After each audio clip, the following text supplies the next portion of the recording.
gabdhaheena quruxda badan qiimaha leh qadarinta leh xaqiiqdii xushmada iyo ixtiraamka aan inta u hayno waxaan rabnaa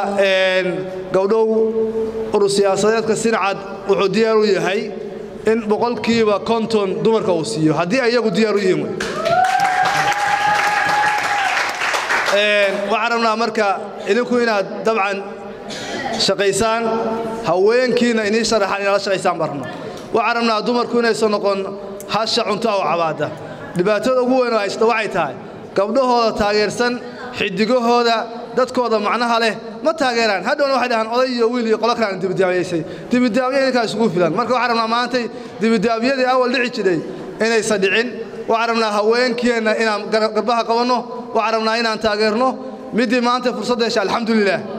midii kalena bari bay helaysaa midda kale maanta golo deegaan baa loo tartamayaa bari heer puntland baa loo tartamayaa waxaana fursadaha in laga faa'iidaysto waxaan rabnaa fursaduhu waxaan rabaa dabcan iyagaa isqoraya waqtigu waa waqti qiimo badan xaqiiqdii nidaamkan waxa uu dabcan fursad siinayaa haweenka waxaa rabaa marka waa awood aan la loodin karin dabcan laakiin midda lagu loodin karo waxay tahay waa la kala qaybinaya waxaan rabaa marka idinka inaan la kala qaybin idinku inaad mid ahaataan idinku inaad gabdhihiina macnaha la taageedhaan idinku inaad soo saadhaan idinku inaad isu tanaasushaan haddii aan intaas samayn karin raggu waa samaynaya intaas iyagaana soo baxaya inuu qaata raalli naga ahaada waxaan rabnaa marka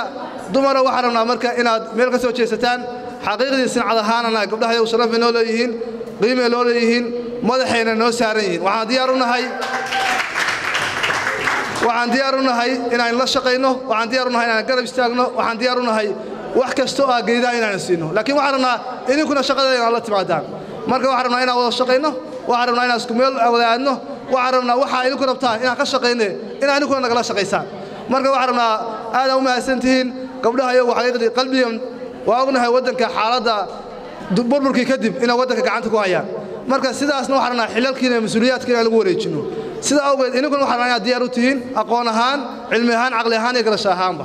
waana filaynaa waan u kalsoonahay intaba inaad leedihiin marka waxaan rabnaa inaad isgarab istaagtaan gabdhihiina sharaxan inaad taageedhaan inaad la shaqaysaan marka waxaan rabnaa in gabdhaha la shaqeeyo la garab istaago sincadna si gaara gabdhaha waliba cadaaladooda iyo sinaantooda u ilaalinaysaa inay kor ka dhigtana maahe hoos inay ka dhigta laga rajeemaya haddii allaha ugu dalano waxaan rabaa marka hadalkayga inaan ku soo khatimo